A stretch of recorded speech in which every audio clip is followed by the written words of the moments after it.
هموطنان عزیز، همه شما را به مناسبت فرارسی ماه مبارک رمضان، ایام فیض و برکت، خیر و سخاوت، صبر و تحمل، بخشش گناهها و هدایت مردم به عملهای نیک و شایسته صمیمانه تبریک میگویم. و خاندان هر یک شما روزگار آباد و آسوده، سعادت زندگی و در همه کارها و فضیلت‌های انسانی موفقیت و کامیابی آرزو می‌نمایم. ماه شریف رمضان با حکمت‌های خود در تعلیمات دین مبین اسلام جایگاه خاصه دارد، زیرا خداوند در این ماه صبر و تحمل، مهر و محبت و خیر و سخاوت را از میان دیگر عبادت‌ها انتخاب کرده است و به آنها مقام مخصوص داده است. در خاطر باید داشت که حکمت روزه ماه رمضان تنها خودداری از خوردن و آشامیدن و عبادت کردن عبارت نیست، بلکه در این ماه مبارک پاکیزگی باطن و ظاهر، دوری جستن از کینه و عداوت، اختیارداری نفس و بیشتر انجام دادن عملهای شایسته در جامعه جایگاه خاصه دارد.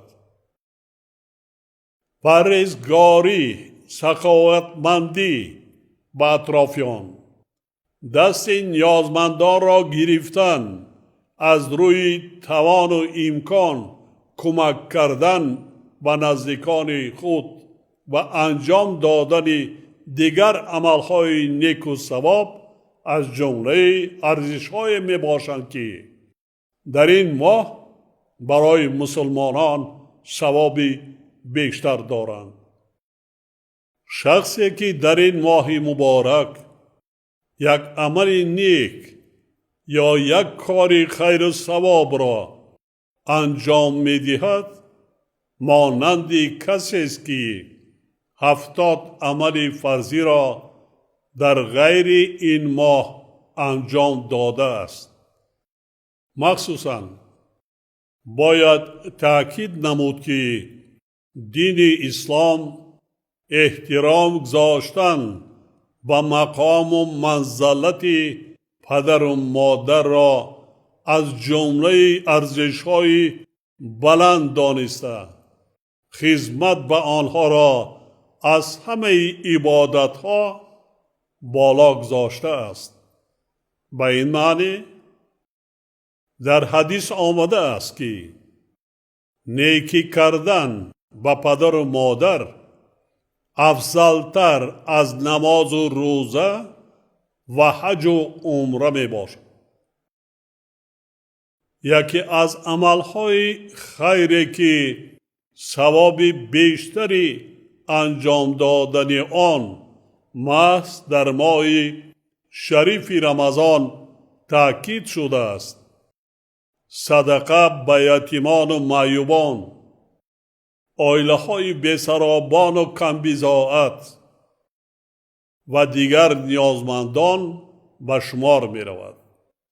همچنین در خاطر باید داشت که طبق تعلیمات و احکام دین مبین اسلام به گرفتن فطر روزه در نوبت اول یتیمان و معیوبان و نیازمندان و عائله های کمبضاعت حقدار می باشند. در این بابت پیامبر گرامی فرموده است بهترین و با ارزشترین صدقه آن است که در ماه رمضان انجام گیرد. فراموش نباید کرد که شرط قبول عملهای خیر انجام دادن آنها از روی اخلاص بوده. در اجرای آنها باید حد اعتدال رعایت گردد و به اسرافکاری و ظاهر پرستی و خودنمایی و زیاده روی راه داده نشود. خصوصا رعایت انصاف در خرید و فروش مال و محصولات، خودداری کردن از آراستن دسترخوان سرخرج و استعمال از معیار زیادی خوراک سرغذا در این ماه بسیار مهم است، زیرا عملهای ذکر شده و ماهیت این ماه مبارک عموماً سازگار نیستند. باور دارم که مردم شریف تاجیکستان این حکمت‌های ماه رمضان را درست در نموده، با نیت نیک و قلب پاک و طاعت و عبادت مشغول شده، فضای صلح و ثبات و وحدت و همدیگر فهمی را در کشور عزیزمان باز هم مستحکم می‌گردانند. هموطنان گرامی، ماه مبارک رمضان به دوره آغاز موسم کشتکار بهاری راست می آید. این از هر یک ما تقاضا می نماید که با استفاده ثمرناک روزهای بهاری اهمیت اولین درجه داده برای اجرای سریوقتی و باصفت کارهای کشاورزی کوشش نمایید.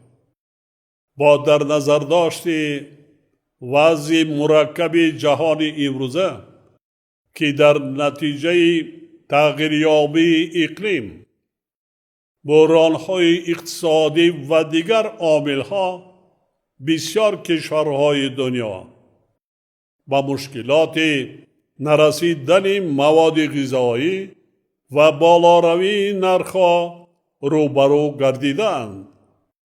مسئله تأمین امنیت آذوقه‌واری کشور اهمیت مخصوص پیدا کرده است.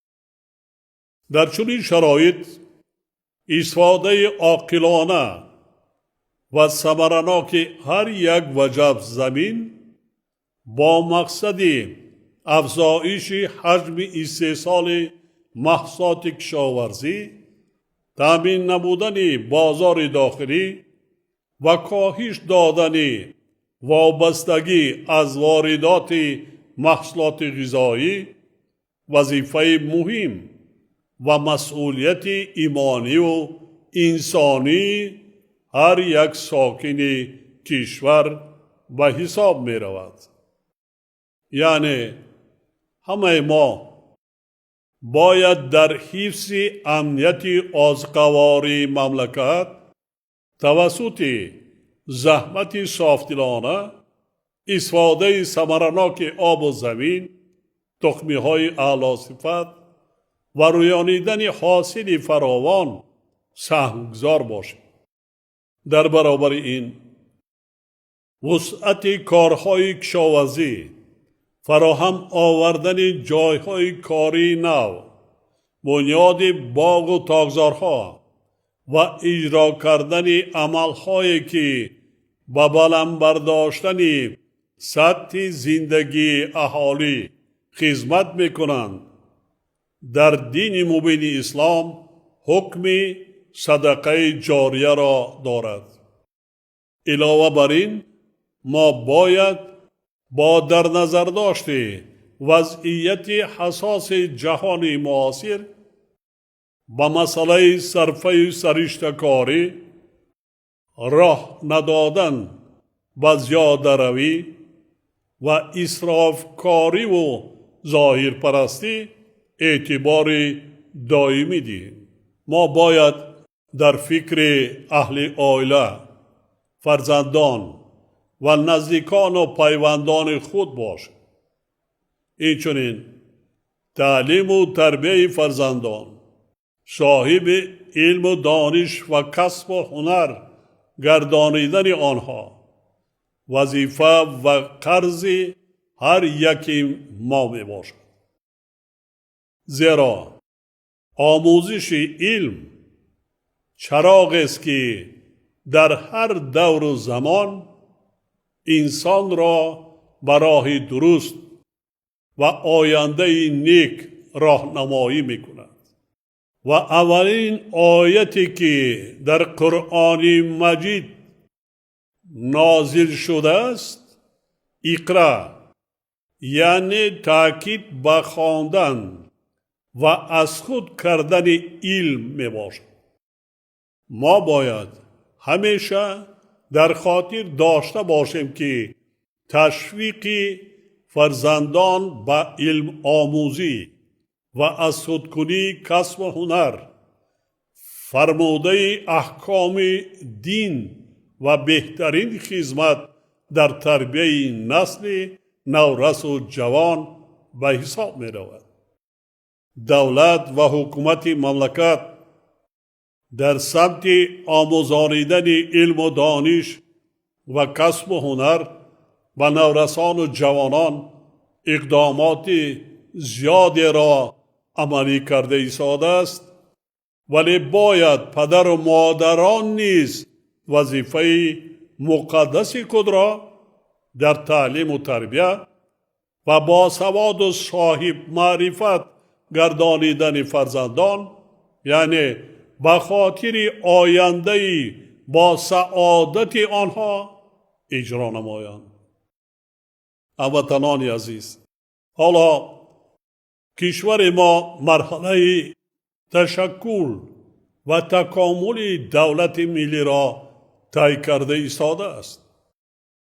قانونیت بنیاد دولت ملی معاصر تقاضا میکند که هم ارزش‌های اسلامی و هم رسم و آیین‌ها و سنت و عنعنه‌های ملی باید در تقویت ثبات و آرامی و آسایش و سعادت مردم تاجیکستان قرار داشته باشند. امسال را ما با افتخار جشن مقدس و بزرگ ملی 35 سالگی صاحب استقلالی کشور محبوبمان، سال وسعت دادن کارهای آبادانی و سازندگی و تقویت و تحکیم خودشناسی و خودآگاهی ملی اعلان نمودیم.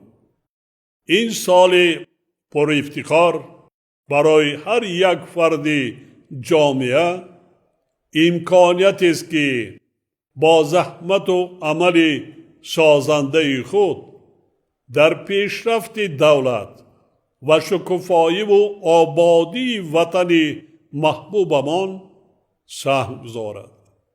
با این وسیله ما نه تنها جشن بزرگ صاحب استقلالی را تجلیل می نماییم، بلکه آینده درخشان کشور را نیز برای نسل‌های آینده بنیاد میکنیم.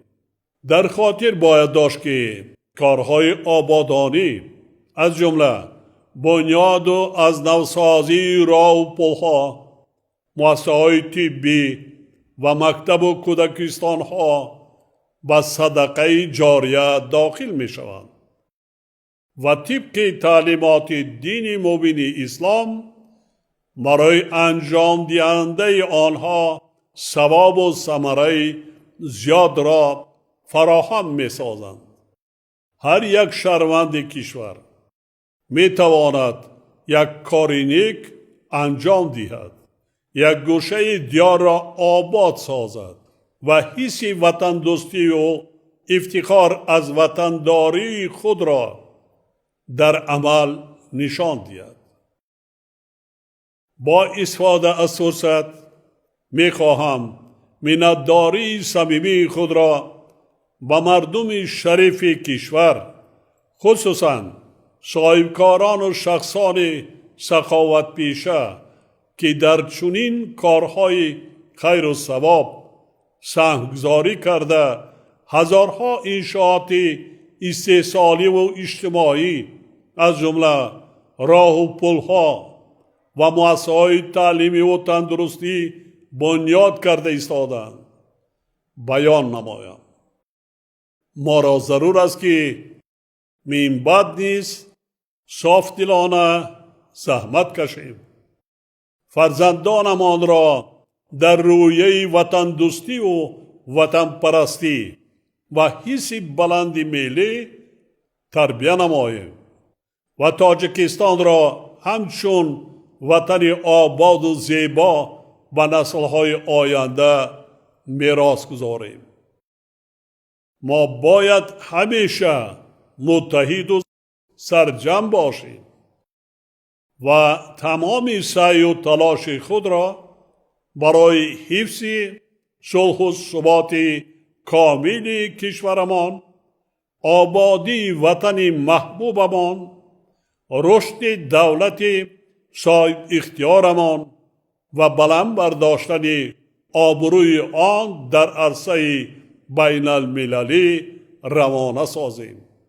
با امید آبادی و پیشرفت باز هم بیشتری وطن عزیزمان تاجیکستان بار دیگر فرارسی ماه مبارک رمضان را با مردم شریف کشور تبریک گفته و هر فردی ملت دل شاد و خانه آباد، بخت و اقبال بلند و صلح و آرامی ابدی آرزو می نمایم.